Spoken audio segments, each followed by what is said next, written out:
Kit Nepali छात्री आत्महत्या घटना media सामना को कहीं आसुना प्रतिष्ठाता अच्युत सामंत केबे बंधाबे आईआरओ पदाधिकारी। किट विश्वविद्यालय रे नेपाली छात्री आत्महत्या घटना रे कहीं सामना को आसुना प्रतिष्ठाता अच्युत सामंत ए प्रश्न एवं बाईमुंडी को घारी। वीडियो शेष में बाईमुंडी गोटाए प्रश्न पचार से प्रश्नर उत्तर देवाकू आपण को अनुरोध ता सहित वीडियो अधिक रु अधिक शेयर करने को जमारू भूलिबेनी। नेपाली छात्री आत्महत्या घटना को 3 दिन बीती सुधा एजावत प्रतिष्ठाता श्री सामंत गणमाध्यम सामना को आसुना।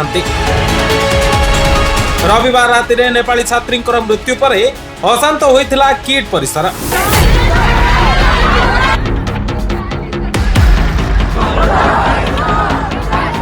मृत छात्री जनक पूर्वर पुरुष बंधु मानसिक निर्यातना देउथिबा नै आईआरओ कर्तृपक्ष को बारंबार से जणाइथिले हेले कौनसी सुफल मिल नथिला।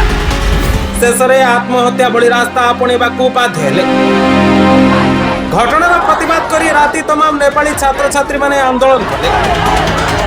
किट कर्तृपक्ष आंदोलनरत छात्र छात्री को बर्बरचित व्यवहार करने सहित आक्रमण करने को मध्य पछाई नथिले।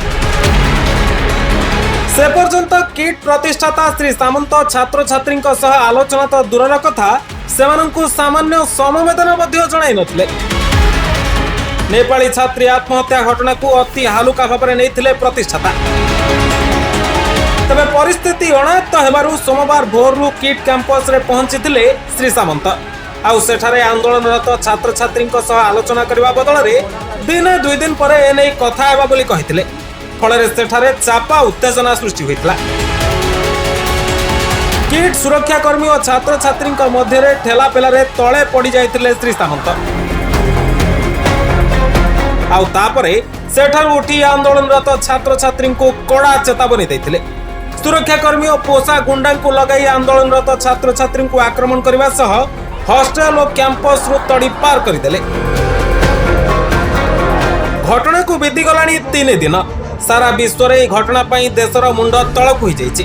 अथच निजको समग्र विश्व रे जणे वरिष्ठ शिक्षाविद बोलाउथिबा श्री सामंत गणमाध्यम को आसी क्षमा प्रार्थना तो दूरर कथा दुख प्रकाश मध्य कले। केवल लोक देखाणिया भाव में किछि तलतलिया कर्मचारी उपरे कार्यानुष्ठान ग्रहण करिछि किट। सेहीपरि किट रे अध्ययनरत विदेशी छात्र छात्री सुविधा असुविधा बुझिबा पई उद्दिष्ट किट इंटरनेशनल रिलेशन ऑफिस बा आईआरओ दायित्व रे थिबा अधिकारी को पुलिस एजावत छुई पारिनी। किट विश्वविद्यालय अंतर्जातीय व्यापार उपसभापति भाव में द्विती विक्रमादित्य हेउछंती अच्युत सामंतंकर खूब खास। आउ बीजेडी सरकार रे तृतीय महला रे विक्रमादित्यंकर रहितला अखंड प्रभाव। आईपीएस अनूप साहू और तांको आईएएस पत्नी रूपा रोशन साहूंकर घनिष्ठ बंधु भाव में विक्रमादित्यंकर पुलिस प्रशासन रे प्रभाव रहितबारु नेपाली छात्र छात्री समस्या सह जड़ित विश्वविद्यालय इंटरनेशनल रिलेशन ऑफिसर पदाधिकारी को पुलिस गिरफ्त न करिबा बाईमुंडी को आश्चर्य करिछि। अतीत रे किट विश्वविद्यालय रे भली एकाधिक घटना घटितिले सुद्धा अर्थ बाहुबल और राजनीतिक पतियारा को नहीं तलतलिया कर्मचारी मुंडरे दोष नदी खसी जाइछंती किट प्रतिष्ठाता और तांकर किछि खास कर्मचारी। तेबे घटना रे राज्य सरकार और पुलिस कौन पदक्षेप नौछंती ता उपरे नजर रखिछि बाईमुंडी। एबे आपनकु बाईमुंडीर प्रश्न घटना रे मीडिया सामना को कहीं आसुनांती किट प्रतिष्ठाता अच्युत सामंत। आपनक उत्तर कमेंट बॉक्स रे निश्चय दियंतु।